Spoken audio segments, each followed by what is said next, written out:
Assalamualaikum warahmatullahi wabarakatuh. Waalaikumsalam warahmatullahi wabarakatuh.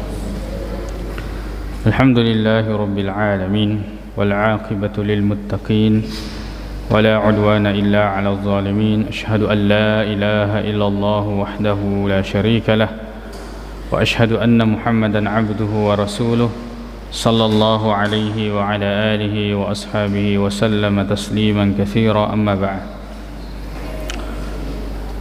Kaum muslimin, hadirin dan hadirat yang semoga dirahmati oleh Allah Subhanahu wa taala. Hadis riwayat Bukhari dan Muslim.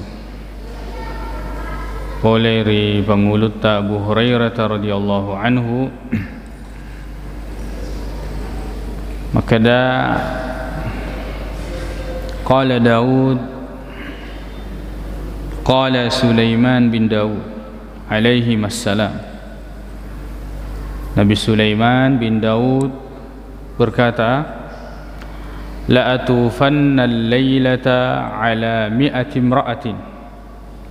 Maka dia wennie melo ka polei sininna ya mahkun raiku batwana istri dan budak-budaknya yang jumlahnya ada 100.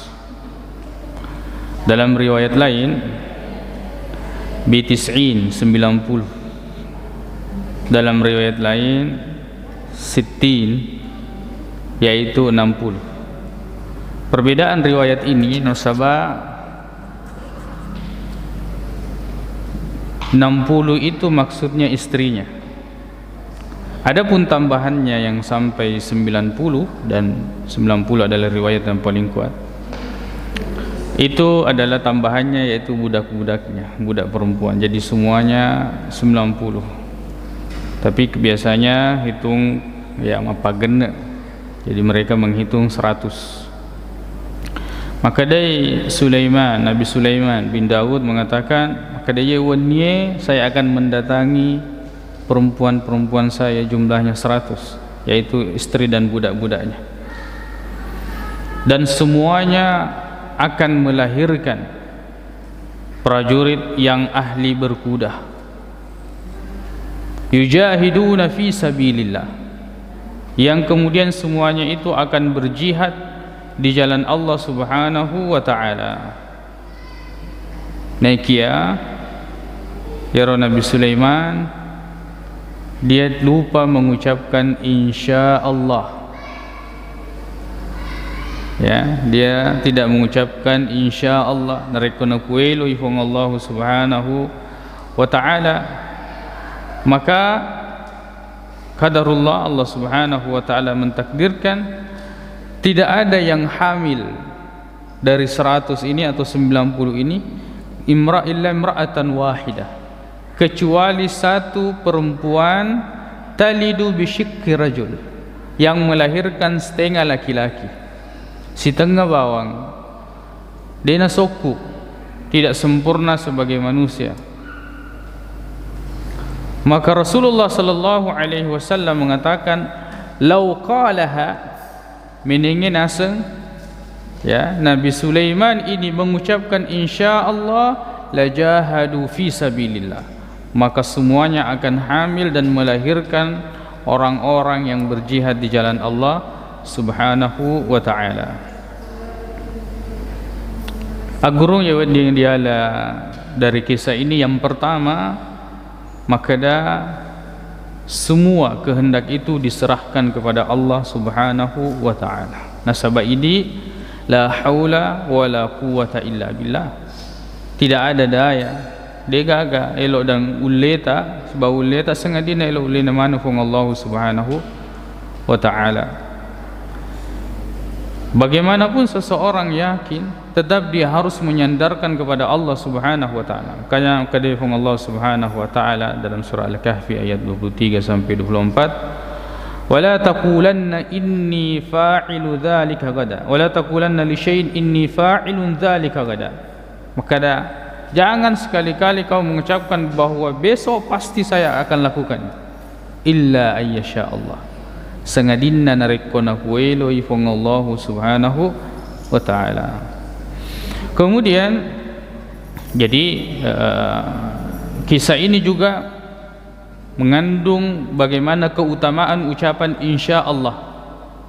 Jadi nareko marencana ki ucapkan insya Allah, nareko napuelo ihung Allah subhanahu wa ta'ala. Ya, tapi yang biasanya menjadi kebiasaan tak diugie kata lain biasa ki makada kode cawi. Ya, ini sebaiknya istilah ini ditinggalkan. Ya, nasabayar de cawi ni kade cawi. Allah subhanahu wa ta'ala cawi. Istilah ini ya diganti, harusnya diganti dengan istilah syar'i yang mendatangkan pahala dan keberkahan, yaitu kita mengucapkan insyaallah. Kemudian kita harus menyiapkan orang-orang yang memperjuangkan agama Allah. Kita harus memiliki niat ya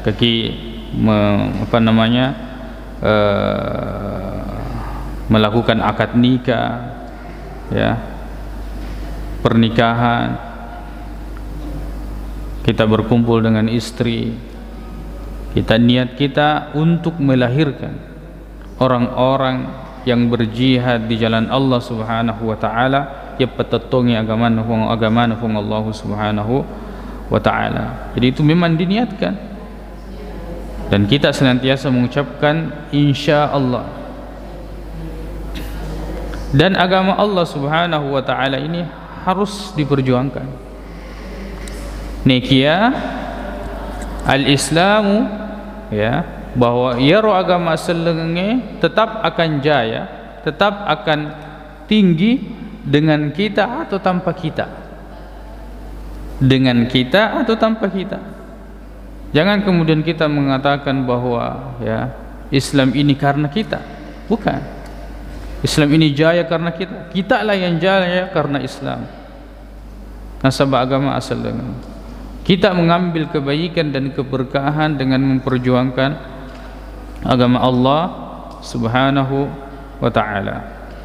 Kemudian dari kisah ini bahwa kamalur rujula, ya, kesempurnaan laki-laki itu ketika dia memiliki banyak tanggungan. Ketika dia memiliki banyak tanggungan.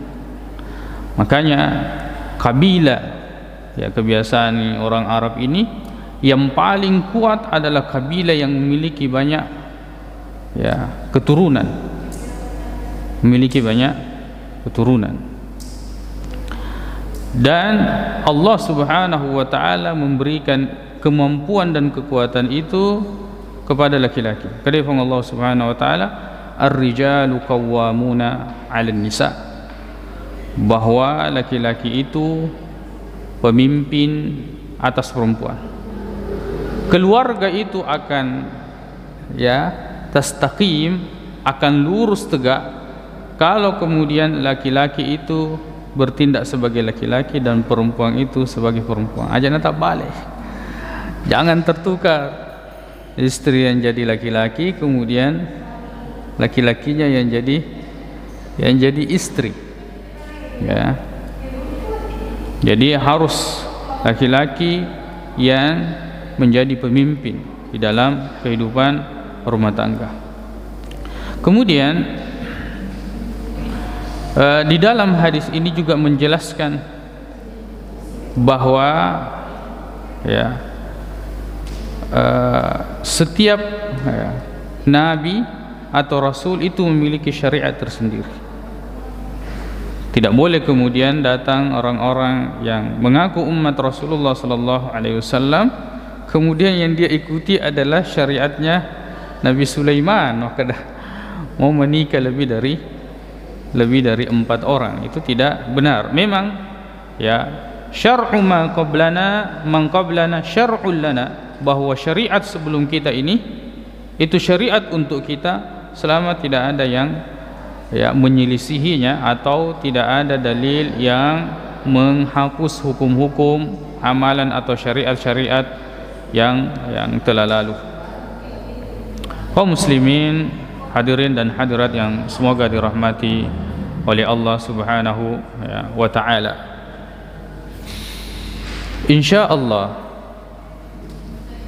Insyaallah narikona puelo ifong Allah Subhanahu wa taala, ini adalah bentuk bagaimana seseorang itu bertawakal, menyerahkan diri kepada Allah Subhanahu wa taala dan tidak mengandalkan kemampuan dirinya.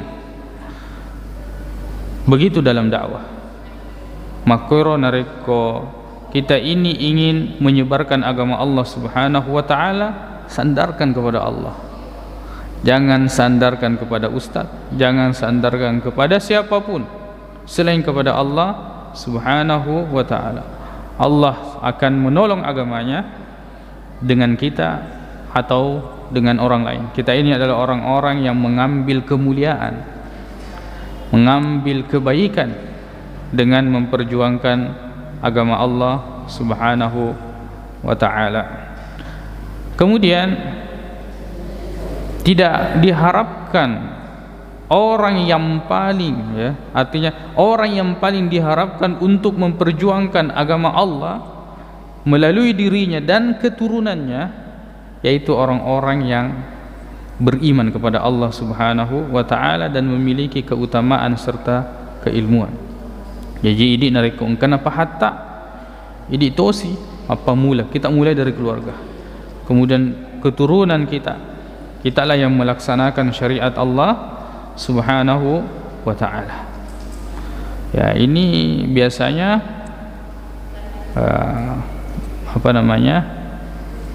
sulit dilaksanakan oleh sebagian orang. Megeloni pahanna kan misalnya pengantin pabotingan megeloni pahanna itu. Kemudian terjadi pesta, susah membendung keluarga yang lain. Makanya dalam hal ini betul-betul kita harus membicarakan, mendiskusikan bagaimana syariat ini ditegakkan dari diri kita. Begitu pula misalnya orang-orang yang menyiapkan dirinya untuk dakwah, hendaknya dalam hal-hal yang nanti dia akan sampaikan, hendaklah dia mulai dari dirinya. Sebab agana matu janan nariko makkadai tawe, sedangkan kalian biasa apa kumai itu ketika kita sudah paham nariko diseni nariko mapahani ritujunna agamana pengallahu Subhanahu wa taala. Maka hendaknya syariat ini ajana dolo nariko runtuk kepada disengeng, ajana dolo dipikiri kita kita dulu yang amalkan, baru kemudian keluarga. Itu yang terpenting. Makanya maka difung Allah Subhanahu wa taala, ya ayyuhalladzina amanu qu anfusakum wa ahlikum nara. Wahai orang-orang yang beriman, peliharalah diri kalian dan keluarga kalian dari api neraka. Jadi kisah ini kisah dari perkataan Nabi Sulaiman yang kata Nabi sallallahu alaihi wasallam, seandainya dia mengucapkan maka dia akan melahirkan orang-orang yang menjihad di jalan Allah Subhanahu wa taala. Jadi di dalam Islam boleh kita berandai-andai. Boleh berandai-andai walaupun ada hadis Nabi sallallahu alaihi wasallam, jangan ucapkan lau, fa inna lau minasyaitan. Karena lau itu adalah dari syaitan atau membuka pintu-pintu syaitan. Yang dimaksud lau di sini adalah ucapan yang menolak takdir Allah Subhanahu wa ta'ala. Jika tidak, maka hukumnya boleh. Dan itu sering diucapkan oleh Nabi sallallahu alaihi wasallam. Di antara hadis mengatakan, laula an asyukka ala ummati, seandainya tidak menyulitkan bagi umatku, saya akan memerintahkan dia untuk bersiwak setiap kali dia wudu atau setiap kali dia salat. Jadi boleh berandai, tapi jangan sampai perandaian itu sebagai wujud menolak atau menyesali takdir Allah Subhanahu wa ta'ala. Tapi jika seandainya perandaian itu adalah sesuatu yang mendorong seseorang untuk bersemangat atau memperbaiki di kemudian hari, maka hukumnya boleh. Ini di dialog gurung lena kisah yang diriwayatkan hadis yang diriwayatkan oleh Imam Bukhari dan Muslim memuarai dingin mencaji ya gurung lori di mana lebih dan kurangnya mohon dimaafkan. Subhanakallahumma bihamdik syahadu an la ilaha illa anta astaghfiruka wa atubu ilaik. Assalamualaikum warahmatullahi wabarakatuh.